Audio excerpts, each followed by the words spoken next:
رب المشرقين ورب المغربين فبأي آلاء ربكما تكذبان مرج البحرين يلتقيان بينهما برزخ لا يبغيان۔ معزز حاضرین جمعہ، دینی ملی بھائیوں، نوجوان ساتھیوں، پردہ نشین ملت کی معزز خواتین، ہر طرح کی تعریف، حمد و ثنا، کبریائی و بڑائی، بزرگی اور برتری اللہ وحدہ لا شریک، خالق کائنات، مالک ارض و سما کے لیے لائق و زیبا ہے، جو تن تنہا اس سارے جہان کا خالق اور اس کے جملہ امور انتظامات کو سنبھالنے والا ہے۔ درود و سلام نازل ہو تمام انبیاء کرام علیہم السلام پر، خصوصاً ان کی آخری کڑی امام الانبیاء والمرسلین، خاتم النبیین، فدا ہوا آبائنا و امہاتنا جناب محمد رسول اللہ صلی اللہ علیہ وسلم کے ذات اقدس و مقدس۔ حاضرین، آج کے اس خطبے میں ہم صراط مستقیم کی وضاحت کے تعلق سے کچھ بات کریں گے۔ اللہ سے دعا ہے اللہ ہم سب کو کہنے سننے سے زیادہ عمل کرنے والا بنائے، آمین۔ حاضرین، سورہ فاتحہ کے اندر ہم جو اللہ سے دعا مانگتے ہیں وہ ایک ہی دعا ہے، اور وہ دعا ہے اہدنا الصراط المستقیم، اے اللہ مجھے نیک راستے کی، صراط مستقیم کی ہدایت نصیب فرما۔ سورۃ الفاتحہ جیسا کہ آپ جانتے ہیں کہ قرآن کریم کی سب سے عظیم سورت، اللہ تبارک و تعالی نے اس سورہ کے اندر پوری شریعت کا نچوڑ بیان کیا ہے۔ اگر آپ غور کریں گے تو آپ کو یہ معلوم ہوگا کہ شریعت 3 چیزوں کے مجموعے کا نام۔ شریعت کسے کہتے ہیں؟ 3 چیزوں کے مجموعے کا نام شریعت: عقیدہ، عبادت، منہج حیات۔ اور ان تینوں چیزوں کو اللہ تبارک و تعالی نے اس ایک سورت کے اندر بیان فرمایا۔ عقیدہ بیان کرتے ہوئے کہا الحمدللہ رب العالمین الرحمن الرحیم مالک یوم الدین، کہ بندہ اپنے رب کے پاور کو جان لے، اس کے تعلق سے اپنے اعتقاد کو صحیح کر لے، یہ لازم اور ضروری امر ہے۔ اس کے بعد ایک آیت کریمہ کے اندر اللہ تبارک و تعالی نے دونوں موضوع رکھے، ایک اللہ کے پاور کا موضوع، اور دوسرا بندوں کے اس پاور کے سامنے جھک جانے کا موضوع، اور وہ ہے ایاک نعبد و ایاک نستعین، کہ اللہ ہم تیری ہی عبادت کرتے ہیں، و ایاک نستعین، اور اے اللہ ہر طرح کے معاملات میں تجھی سے مدد طلب کرتے ہیں۔ مدد کس سے طلب کی جاتی ہے؟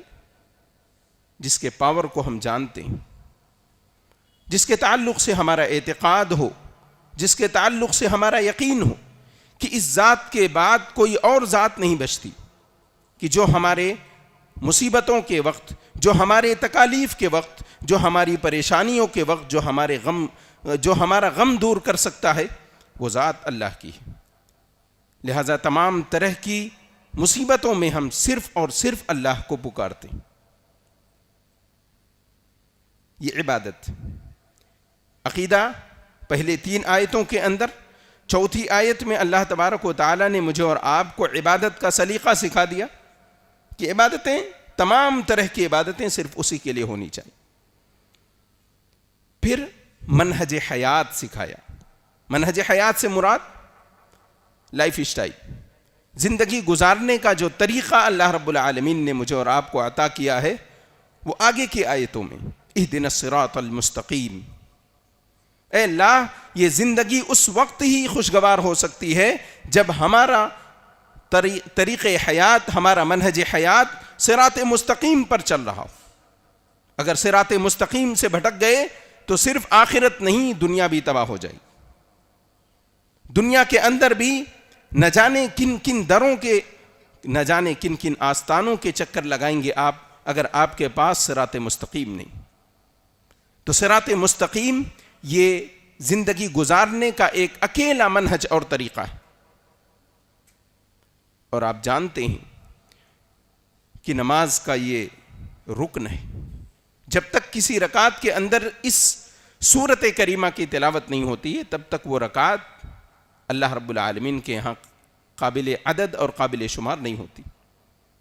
اللہ کے نبی صلی اللہ علیہ وسلم نے ارشاد فرمایا، حضرت عبادہ ابن صامت رضی اللہ تعالیٰ عنہ کی روایت ہے، بیان فرماتے ہیں صلی رسول اللہ صلی اللہ علیہ وسلم الصبح فثقلت علیہ القراءة فلما انصرف قال انی اراکم تقرؤون وراء امامکم قال قلنا یا رسول اللہ ای واللہ قال لا تفعلوا الا بأم القرآن الا بأم الكتاب فإنه لا صلاة لمن لم يقرأ بها، رواہ الترمذی۔ امام ترمذی رحمۃ اللہ علیہ کتاب الصلاۃ کے اندر اس حدیث کو روایت کرتے ہیں، کہتے ہیں کہ ہم کو اللہ کے نبی صلی اللہ علیہ وسلم نے صبح کی نماز پڑھائی۔ ہر مسلمان جانتا صبح میں ایک ہی نماز پڑھی جاتی اور وہ فجر کی نماز، اور یہ نماز جہری نماز۔ اس نماز میں امام بآواز بلند قرات کرتے ہیں، تو سری اور جہری کا جھگڑا یہاں ختم ہو گیا۔ آپ صلی اللہ علیہ وسلم جہری یعنی بلند آواز سے قرات کر رہے ہیں، آپ کے پیچھے صحابہ کرام قرات کر رہے ہیں۔ فثقلت علیہ القراءۃ، اللہ کے نبی صلی اللہ علیہ وسلم پر قرات بوجھل ہو گئی صحابہ کرام کی آواز کے ڈسٹربنس کی وجہ سے۔ فلما انصرف، نماز ختم ہوئی، آپ صلی اللہ علیہ وسلم پلٹے۔ امام کی سنت یہ ہے کہ نماز ختم ہونے کے بعد مقتدیوں کی طرف پلٹ جائے۔ اللہ کے نبی صلی اللہ علیہ وسلم صحابہ کرام کی طرف پلٹتے ہیں، پوچھتے ہیں انی اراکم تقرؤون وراء امامکم، میں دیکھ رہا ہوں کہ تم اپنے امام کے پیچھے قرات کر رہے ہو۔ صحابہ کرام جوش میں، قلنا یا رسول اللہ ای واللہ، اللہ کے رسول صلی اللہ علیہ وسلم اللہ کی قسم وہ ہم ہی تھے قرات کر رہے، کیونکہ قرات قرآن ایک فضیلت کا کام ہے، اور اللہ کے نبی صلی اللہ علیہ وسلم پوچھ رہے ہیں تو ہم جلدی سے گواہی دے دیں کہ ہم نے یہ کام کیا، یہ نیک کام ہم نے کیا۔ اللہ کے نبی صلی اللہ علیہ وسلم فرماتے ہیں لا تفعلوا الا بأم الکتاب، ام الکتاب یعنی سورۃ الفاتحہ کے سوا کچھ نہ پڑھا کرو، فإنه لا صلاة لمن لم يقرأ بها، اور اس کے پڑھنے کی اجازت اس لیے دے رہا ہوں کیونکہ جس نے اس کی تلاوت نہیں کی اس کی نماز نہیں ہو۔ سارے معاملے، سارے جھگڑے یہیں ختم ہو کہ بغیر سورہ فاتحہ کے نماز ہوتی ہی نہیں۔ اور صرف یہ مکتوب اور فرض نمازیں نہیں، جو بھی نماز آپ اٹھا لیجئے، استسقاء کی نماز اٹھا لیجئے، جنازے کی نماز اٹھا لیجئے، اور جو بھی نماز آپ شریعت کے اندر پائیں گے، سب میں سورۃ الفاتحہ کا پڑھنا واجب اور ضروری۔ علماء ہوں گے تو جانتے ہوں گے لا صلاۃ لمن لم یقرأ بها کا مفہوم اگر عربی قواعد کے اعتبار سے آپ دیکھیں گے تو صلاۃ نکرہ ہے، اور نکرہ جب تحت النفی آتا ہے تو اس سے عموم کا فائدہ ملتا ہے، یعنی عام طور سے کوئی نماز ہوتی ہی نہیں۔ یہ عام قاعدہ ہے، یہ عام اصول اور گرامر یاد رکھ لیجئے کہ جس چیز میں لفظ نماز کا لگ گیا اس میں سورہ فاتحہ نہ ہو تو وہ نماز ہوتی ہی نہیں۔ اللہ کے یہاں نماز کا تصور ہی نہیں ہے سورہ فاتحہ کے بغیر۔ اب یہ منہج حیات جہاں سے اللہ نے بیان کیا، اس کا اختتام ہوتا ہے وَلَضَّالِّينَ پر۔ یہاں بھی تھوڑا سا جھگڑا ہے، ایک حدیث کے ذریعے سے اس جھگڑے کو سالو کرتے ہوئے آگے بڑھیں گے، کیونکہ ہمارا موضوع جھگڑا نہیں بلکہ صراط مستقیم۔ وعن وائل بن حجر رضی اللہ تعالی عنہ قال صلیت خلف رسول اللہ صلی اللہ علیہ وسلم فجہر بآمین وسلم عن یمینہ وعن یسارہ حتی رأیت بیاض خدہ، رواہ البخاری۔ صحیح بخاری کی روایت۔ حضرت وائل بن حجر رضی اللہ تعالیٰ عنہ بیان فرماتے ہیں کہ اللہ کے نبی صلی اللہ علیہ وسلم کے پیچھے میں نے ایک مرتبہ نماز پڑھی، فجہر بآمین، آپ نے آمین زور سے کہی۔ کیسے کہا؟ زور سے۔ جہر کا مطلب زور سے، آواز بلند کی، یعنی جو قرات آپ کر رہے تھے اس قرات سے بھی زیادہ بلند آواز سے پڑھی آپ آمین۔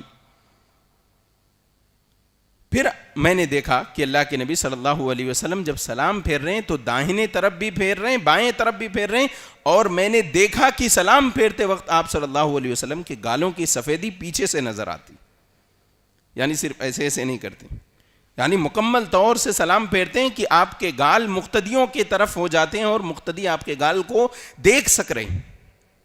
اس روایت نے یہ واضح کر دیا کہ اللہ کے نبی صلی اللہ علیہ وسلم اس سورہ فاتحہ کے اختتام پر آمین بلند آواز سے کہتے تھے، اور آپ کا حکم ہے وَإِذَا قَرَأَ الْإِمَامُ غَيْرِ الْمَغْضُوبِ عَلَيْهِمْ وَلَا الضَّالِّينَ فَقُولُوا آمِينَ فَمَنْ وَافَقَ تَأْمِينُهُ تَأْمِينَ الْمَلَائِكَةِ غُفِرَ لَهُ مَا تَقَدَّمَ مِنْ ذَنبِهِ،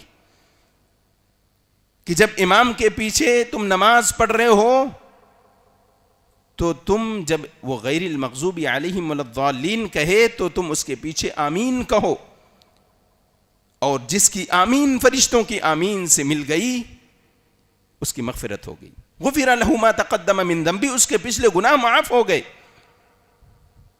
اچھا، آمین پر چڑ بھی ہوتی، اس لفظ کے ساتھ یعنی آمین کے ساتھ ایک خاص قوم کی چڑ اللہ کے نبی صلی اللہ علیہ وسلم نے بیان فرمائی۔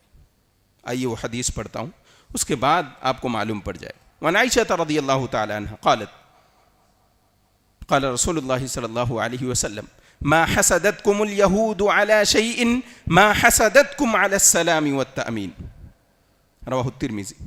امام ترمذی رحمۃ اللہ علیہ اس حدیث کو اپنی کتاب کے اندر نقل کرتے ہیں۔ حضرت عائشہ رضی اللہ تعالیٰ عنہ بیان فرماتے ہیں کہ اللہ کے نبی صلی اللہ علیہ وسلم نے ارشاد فرمایا کہ یہود قوم تم سے دو باتوں پر بہت چڑھتی ہے، دو باتیں انہیں تمہاری بالکل پسند نہیں، ایک جب سورہ فاتحہ کے اختتام پر آمین کہتے ہو، اور دوسرا جب ملتے ہوئے ایک دوسرے سے سلام کرتے ہو۔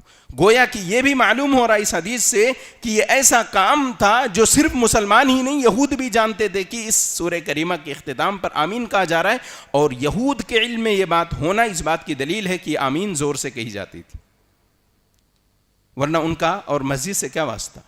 وہ مسجد میں کہاں آتے تھے کہ کسی کے بغل میں کھڑے ہو کر سن لیں کہ غیر المغضوب علیہم ولا الضالین کے بعد آمین کہا جا رہا ہے۔ تو بہرحال آمین زور سے کہا جائے گا اور شان سے کہا جائے، اللہ کے نبی صلی اللہ علیہ وسلم کے فرمان پر عمل کرنے کے ارادے اور نیت سے کہا جائے، انشاءاللہ غفر لہ ما تقدم من ذنبہ کی فہرست میں ہمارا بھی نام آ سکتا ہے۔ اس کی پابندی ضروری۔ سورہ فاتحہ کا ایک میتھمیٹیکل ورژن ہے،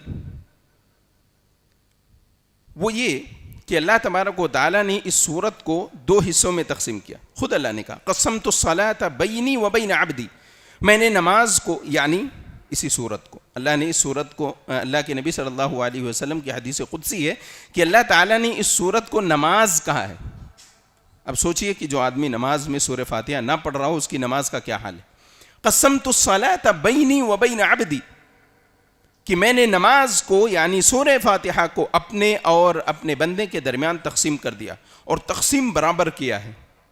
جہاں تک بندوں کا حق ہے، ایاک نعبد سے آگے وایاک نستعین سے ولضالین تک مکمل اگر آپ حروف کی تعداد گنیں گے تو کل 63 حروف ہیں، 63 حروف، اور اس سے پہلے بھی اتنے ہی حروف ہیں۔ الحمدللہ رب العالمین سے لے کر ایاک نعبد تک مکمل 63 حروف ہیں، یعنی پورے مکمل سورہ فاتحہ کے اندر 126 حروف کو بھی اللہ رب العالمین نے مکمل طور سے تقسیم کر دیا، 63 اوپر 63 نیچے۔ اب ہم 3 نیچے والے یعنی 63 جو حروف ہیں ان کے تعلق سے بات کرنے چلے۔ صراط مستقیم، اس بات کو یوں سمجھیے آپ کہ اللہ تبارک و تعالیٰ نے اپنے بندوں کو پیدا کیا ہے اور ان کے اوپر بہت سارے انعامات کیے۔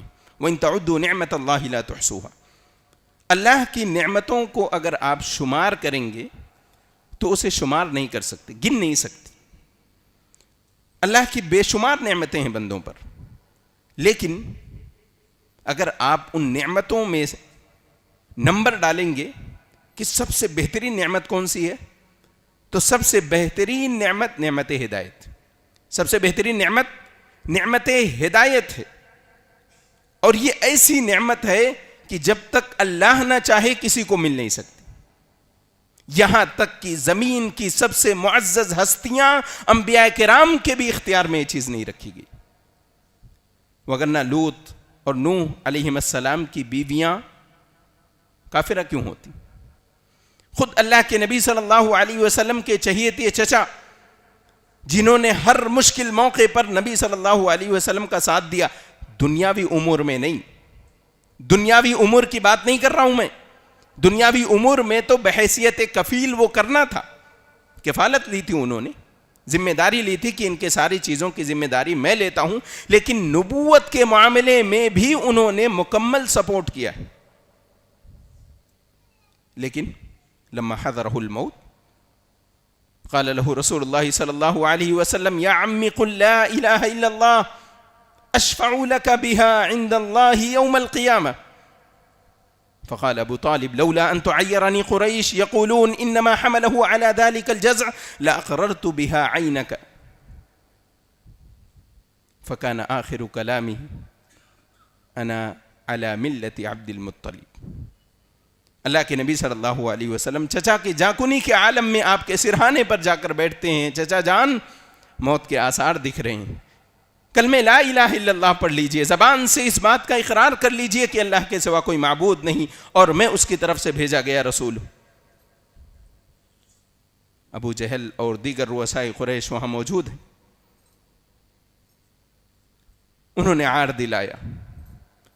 عار دلانے کا مطلب اکسایا کہ مرتے مرتے یہ بوڑھے کو کیا ہو گیا ہے، کیا اے عبد المطلب تم اپنے آبا و اجداد کا دین چھوڑ کر اس دنیا سے جاؤ گے؟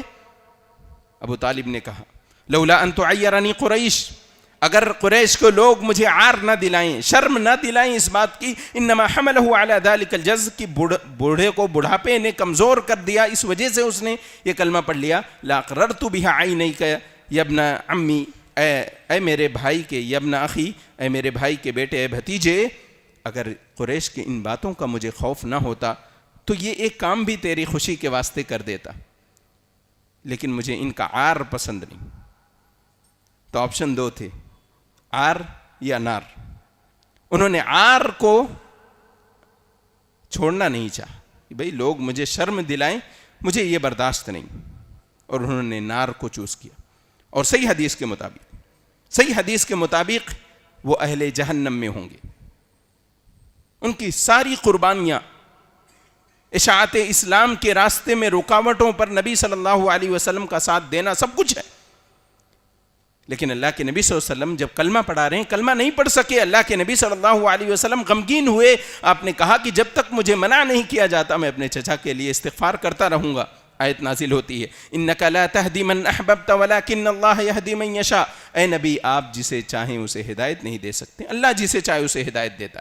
اور استغفار سے روکا گیا، ما کان للنبی والذین آمنوا ان یستغفروا للمشرکین، کہ ایمان والوں کے لیے، نبی کے لیے یہ کام شایع نشان نہیں، ان کے لیول کا کام نہیں ہے کہ یہ کسی مشرک کے حق میں بیٹھ کر دعائے استغفار کریں. بہرحال منع کر دیا. میں یہ کہہ رہا تھا کہ اللہ تبارک و تعالیٰ نے یہ اختیار صرف اپنے پاس رکھا ہے، ہدایت کسے دینی ہے اور کسے نہیں دینی، اور یہ سب سے بڑی نعمت ہے، اس لیے دن کی 17 رکعت نمازوں کے اندر اس کا پڑھنا واجب کر دیا گیا ہے. 2 وقت کھانا نہیں ملے گا، تمہاری عارضی زندگی کی خرابی ہوگی، لیکن اگر یہ ہدایت کی دعا نہیں مانگ رہے ہو تم تو تمہاری ابدی زندگی خراب ہونے والی. وہ زندگی جس کے اندر اختتام نہیں ہوگا، وہ زندگی جس کے آغاز میں لا کر جنت و جہنم کے درمیان موت کو ایک دمبے کی شکل میں لا کر جمع کر دیا جائے گا اور اعلان کر دیا جائے گا کہ آج کے بعد کسی کو موت آنے والی نہیں. اس زندگی کو باقی رکھنے کے لیے یہ کام کرنا ضروری. تو صراط مستقیم وہ ہے جس پر اللہ تبارک و تعالی ہمیں ملتا ہے. حضرت ہود علیہ السلام کی تقریر،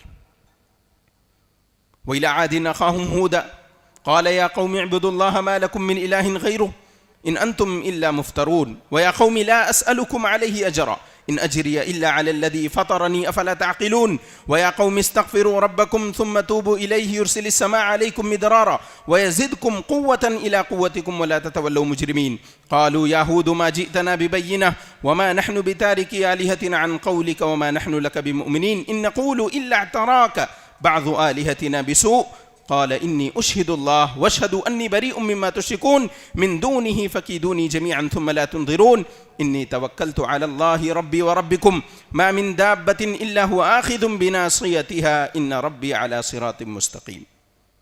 حضرت ہود علیہ السلام اپنی قوم کو سمجھا رہے ہیں کہ میری قوم کے لوگوں، اللہ کو چھوڑ کر غیروں کی عبادت نہ کرو، اس سے توبہ و استغفار کرو، تمہاری دنیاوی اور اخروی حالات اللہ درست کر دے گا. قوم نے جواب دیا کہ ہمارے کسی بڑے بت کی برائی لگ گئی ہے، یہ تو مجنون اور دیوانہ لگ رہا ہے. حضرت ہود علیہ السلام نے کہا تمہیں جو کرنا ہے کرو، میں صرف ایک رب پر ایمان رکھتا ہوں، اسی پر بھروسہ رکھتا ہوں، اور زمین پر جتنے مخلوق ہیں، جتنے چلنے پھرنے والے مخلوقات ہیں، سب اللہ رب العالمین کی قبض قدرت میں ہیں، اور میرا رب صراط مستقیم پر ہے. اگر کوئی آدمی صراط مستقیم سے بھٹک گیا تو وہ اللہ سے بھٹک گیا، اس کے راستے سے بھٹک گیا. اور آج کل تو ایک بڑا فتنہ چل رہا ہے. جنت میں جانے کے لیے بہت سارے راستوں کا اختیار کیا گیا. اس پہ بھی چلو تو جنت میں جاؤ گے، اس پہ بھی چلو تو جنت میں جاؤ گے، اس پہ بھی چلو تو جنت میں جاؤ گے. ہر راستہ جنت میں نہیں جا سکتا. صراط مستقیم ایک ہی راستہ ہے، دوسرا راستہ نہیں. وہ راستہ جس پر رب ملنے والا ہے، وہ راستہ جس پر رسول ہیں. یاسین والقرآن الحکیم انک لمن المرسلین علی صراط مستقیم. قرآن حکیم کی قسم کھا کر رب فرما رہا ہے کہ آپ رسولوں میں سے ہیں اور صراط مستقیم پر. اچھا، کچھ نیک لوگ بھی صراط مستقیم سے گمراہ ہو جاتے ہیں. کیوں؟ کچھ نیک لوگ بھی صراط مستقیم سے بھٹکتے ہیں نیکی پر چلتے ہوئے. ان کی نیکیاں ضائع ہوتی رہتی ہیں لیکن وہ سمجھتے ہیں کہ میں نیک ہوں.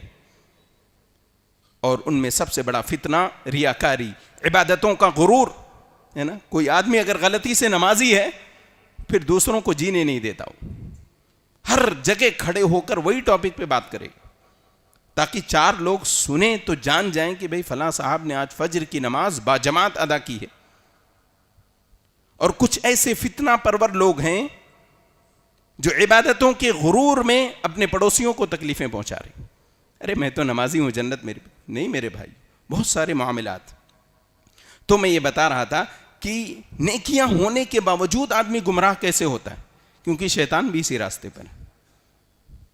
شیطان بھی اسی راستے پر ہے. جب شروعات ہوئی تھی دنیا کی، حضرت آدم علیہ السلام کی تخلیق، اس وقت کے واقعات پڑھیے قرآن میں. شیطان نے کہا ھذا الذی کرمت علی، اس مٹی سے بنی ہوئی مخلوق کو مجھ پر فضیلت دی جا رہی ہے. خلقتنی من نار وخلقتہ من طین. اے رب، میں اس کو سجدہ کروں؟ اے اللہ، تو نے تو مجھے نار سے پیدا کیا، نار کی صفت اعلیٰ ہے. یہ مٹی کی صفت، زمین نیچے گر کر رہنا ہے، میں اس کے سامنے سجدہ ریز نہیں ہو سکتا. اللہ تعالیٰ نے اسے اپنے دربار سے ہکال دیا. اس نے کیا پوچھا اللہ سے؟ اللہ مجھے مہلت دے. قال فبما اغویتنی لاقعدن لهم صراطک المستقیم. اے میرے رب، تو نے اس کی وجہ سے مجھے گمراہ کیا ہے، یہاں سے راندے درگاہ کیا ہے، تو اے رب مجھے مہلت دے اور میں تیرے صراط مستقیم پر ان کے لیے بیٹھا رہوں گا. لاقعدن لهم، ان کے لیے بیٹھوں گا میں. اچھا، کیا تمثیل الفاظ دیکھیے آپ. اگر آپ الفاظ پر غور کریں گے قرآن کریم کے اندر تو بڑی گہرائیاں ہوتی. شیطان اس راستے پر کھڑا نہیں ہے، بیٹھا ہوا ہے. کھڑا شخص دور سے دیکھا جا سکتا ہے، اور اگر دور سے دیکھ لیا جائے تو یہ لوگ ریاکاری اور عبادتوں کی غرور میں مبتلا کیسے ہوں گے؟ دور سے دکھائی نہیں دیتا، ہلکی سی سوئی چبھاتا ہے اور ساری نیکیوں کے تھیلے میں سوراخ کر کے نیکیوں کو بہانے کا کام کرتا. شیطان بہت طریقے سے کوشش کرتا ہے. نمبر 1، عبادت کے نزدیک آنے نہیں دیتا. نمبر 2، عبادت کرنے لگو تو عبادت کے اندر خلل اندازی کرتا ہے. ٹھیک ہے، وہاں بھی اگر فیل ہو گیا تو آخری کام یہ کرتا ہے کہ عبادت کر لیا ہے نا، اب اس کو خالی کرنا کیسا ہے وہ میرا کام. پھر عبادتوں کے غرور میں مبتلا کرتا ہے، معاشرتی طور پر گمراہ کرتا ہے، اور تعلقات اور معاملات کے بیچ میں تکبر میں مبتلا کر کے تمہاری نیکیوں پر ڈاکہ ڈالنے کا کام کرتا ہے. شیطان صراط مستقیم پر ہے. صراط مستقیم وہی راہ حق ہے جس پر رب کی آیتیں نازل ہو رہی، جس پر نبی کریم صلی اللہ علیہ وسلم کا فرمان ہو رہا ہے. بس اس کے سوا کچھ نہیں. اس کے سوا جتنی باتیں ہیں سب گمراہیاں ہیں، سب ضلالتیں۔ اللہ تبارک و تعالیٰ نے قرآن کریم کے اندر 18 انبیاء کرام کا تذکرہ کیا، 18 انبیاء کرام سورۃ الانعام کے اندر، تلک حجتنا آتیناها ابراہیم علی قومہ نرفع درجات من نشاء ان ربک حکیم علیم ووهبنا له اسحاق ويعقوب كلا هدينا ونوحا هدينا من قبل ومن ذريته داود وسليمان وأيوب ويونس وهارون وسليمان وكذلك نجزي المحسنين وزكريا ويحيى وعيسى وإلياس كل من الصالحين وإسماعيل واليسع ويونس ولوطا وكلا فضلنا على العالمين ومن آبائهم وذرياتهم وإخوانهم واجتبيناهم وهديناهم إلى صراط مستقيم ذلك هدى الله يهدي به من يشاء من عباده ولو أشركوا لحبط عنهم ما كانوا يعملون۔ 18 انبیاء کرام پورے نبیوں کے تعلق سے اللہ نے کہا یہ سب ہدایت پر تھے، کون سے ہدایت پر؟ اسی رب کے صراط مستقیم پر، اور اسی وجہ سے اللہ نے انہیں کیا دیا تھا؟ مرتبہ دیا تھا۔ یہ عظمت جو انبیاء کرام کو تھی اسی راستے پر چلنے کی تھی، اور اگر وہ یہ راستہ چھوڑ دیتے وَلَوْ أَشْرَكُوا لَحَبِطَ عَنْهُمْ مَا كَانُوا يَعْمَلُونَ، اگر یہ شرک کرتے، انبیاء کرام کا نام ہے 18 انبیاء کرام کا نام آپ سنیں ابھی آیات کے اندر، لیکن اللہ آخر میں کہہ رہا کہ اگر یہ شرک کرتے تو ان کے سارے اعمال ہم برباد کر دیں۔ تو صراط مستقیم ایک ایسا راستہ ہے کہ اس میں اپوزٹ میں جانے کا کوئی آپشن نہیں، دوسرا کوئی آپشن نہیں۔ اس کے دو ازداد ہیں، دو اپوزٹ راستے ہیں جس سے مجھے اور آپ کو بچنا چاہیے۔ ایک تو شرک جس کا تذکرہ ان آیات میں ہوا، دوسرا بدعت۔ اللہ کے نبی صلی اللہ علیہ وسلم نے اپنے خطبات کے اندر بارہا اس کی وضاحت کی۔ خیر الہدا ہدا محمد صلی اللہ علیہ وسلم وشر الامور محدثاتها، سب سے بہتر ہدایت کیا ہے؟ نبی صلی اللہ علیہ وسلم کی ہدایت، یعنی صراط مستقیم جسے ہم کہہ رہے ہیں۔ وشر الامور محدثاتها، اور تمام معاملات میں سب سے برا معاملہ محدثات یعنی دین میں ایجاد کی گئی نئی چیزیں۔ تو دو اپوزٹ ملے، ان دو اپوزٹ سے بچ کر مجھے اور آپ کو صراط مستقیم پر چلنا ہے۔ اچھا، یہ صراط مستقیم یہ راہ حق ہے جس کے تعلق سے اللہ کے نبی صلی اللہ علیہ وسلم ارشاد فرماتے ہیں لا تزال طائفة من امتی ظاہرین علی الحق لا يضرهم من خالفهم حتى یأتی امر اللہ، کہ میری امت میں ہمیشہ ایک گروہ رہے گا جو حق پر چلنے والا ہوگا، اور وہ ہمیشہ کب سے ہے؟ ما انا علیہ واصحابی کہنے جملے سے لے کر قیامت کی صبح تک، یعنی اس کے بعد جو لوگ دنیا کے اندر اسلام کا لبادہ اوڑھ کر، اسلام کے نام کے دعوت و تبلیغ کا لبادہ اوڑھ کر اسلام کے اندر رخنہ اندازیاں کریں گے اور اس کے سچی تعلیمات کے اندر آمیزش اور ملاوٹیں کرنے کی کوشش کریں گے، وہ سارے لوگ اس حق کے دائرے سے خارج۔ تو حق یعنی صراط مستقیم دو ہیں، ایک اللہ تبارک و تعالیٰ کا فرمان اور دوسرے محمد رسول اللہ صلی اللہ علیہ وسلم کا فرمان۔ اس کے سوا جو راستے بنائے جائیں گے وہ اللہ کے ہاں قابل قبول نہیں۔ اس کے سوا راستے بنیں گے؟ ہاں بنیں گے، حدیث کے اندر اس کی وضاحت ہے۔ اللہ کے نبی صلی اللہ علیہ وسلم ارشاد فرمایا ان بنی اسرائیل تفرقت علی 72 ملہ وان امتی تفرقت علی 73 ملہ۔ بنی اسرائیل 72 فرقوں میں بٹے تھے، میری امت 73 فرقوں میں بٹے گی۔ کلہم فی النار الا ملۃ واحدہ، سارے جہنم میں جائیں گے سوائے ایک کے۔ قالوا من ہے یا رسول اللہ، سوال ہوا اللہ کے نبی صلی اللہ علیہ وسلم وہ خوش نصیب افراد کون ہوں گے؟ قال ما انا علیہ واصحابی، جس پر میں ہوں، یعنی جو میرا طریقہ، واصحابی اور میرے صحابہ کا طریقہ۔ ان دونوں طریقوں میں تفاوت کچھ بھی نہیں، صحابہ وہی کرتے تھے جو اللہ کے نبی صلی اللہ علیہ وسلم کرتے تھے۔ یہاں تک کہ ایک مرتبہ وہ واقعہ آپ کو یاد ہوگا، اللہ کے نبی صلی اللہ علیہ وسلم جوتا نکال رہے ہیں، آپ کے جوتے میں گندگی ہے، آپ نے جوتا نکالا نماز کے حالت میں، صحابہ کرام نے پیچھے سے دیکھا، سبوں نے جوتا اتار دیا۔ اللہ کے نبی صلی اللہ علیہ وسلم پلٹے، پوچھا کیا بات ہے، تم سب نے کیوں جوتا نکال دیا؟ کہا ہم نے آپ کو دیکھا، آپ نے کیا، ہم نے بھی ویسے کیا۔ یہ تھا جذبہ اطاعت۔ حالانکہ اللہ کے نبی صلی اللہ علیہ وسلم نے کسی خاص وجہ سے آپ کے جوتے میں گندگی تھی، جبرائیل علیہ السلام آ کر بتاتے ہیں، آپ نکال دیتے ہیں، لیکن صحابہ کرام جذبہ اطاعت سے سرشار۔ صحابی رسول حضرت عبداللہ ابن مسعود رضی اللہ تعالیٰ عنہ مسجد میں آ رہے ہیں، اللہ کے نبی صلی اللہ علیہ وسلم نے کسی اور سے کہا کہ بیٹھ جاؤ، ایک پیر اندر ایک پیر باہر ہے اسی حال میں بیٹھ گئے. تو یہ جذبہ اطاعت، اور ہمارا بھی جذبہ اطاعت یہی ہونا چاہیے. ہم اور آپ ایمان کی باتیں، حدیث کی باتیں، قرآن کی باتیں بہت پڑھتے ہیں، جذبہ اطاعت سے کورے نظر آتے ہیں. تو اطاعت یعنی جو ہم پڑھتے ہیں، جو سنتے ہیں قرآن و حدیث کی باتیں، اس پر عمل کرنا، یہ صراط مستقیم تک پہنچاتا ہے. اللہ سے دعا ہے اللہ تبارک و تعالی ہم تمام کو کہنے سننے سے زیادہ عمل کرنے والا بنائے. الہ العالمین ہم تمام کی نیکیوں کو قبول فرما، ہمارے گناہوں سیئات کو ہم سے درگزر فرما. الہی ہم میں جو مریض ہیں انہیں شفاء کلی عطا فرما، جو مقروض ہیں، تنگ دست ہیں، پریشان حال ہیں، الہی ان کی ہر طرح کی پریشانیوں مصیبتوں کو دور فرما. جو مسلمان ہم میں سے اس دنیا سے رخصت ہو گئے ہیں ان سب کی مغفرت فرما. الہی ہمارے والدین پر رحم فرما، ہماری روزیوں کو پاکیزہ اور بابرکت بنا، حلال کی توفیق دے، حرام قسم کے مالوں سے ہماری حفاظت فرما. جب تک دنیا کے اندر ایمان و اسلام پر صحت و عافیت اور استقامت کے ساتھ زندگی نصیب فرما. اس دنیا سے رخصت ہوں تو ہمیں رخصتی بالخیر نصیب فرما، خاتمہ توحید و ایمان پر نصیب فرما، آخر کلام کلمہ توحید لا الہ الا اللہ محمد رسول اللہ زبانوں پر جاری فرما. آمین.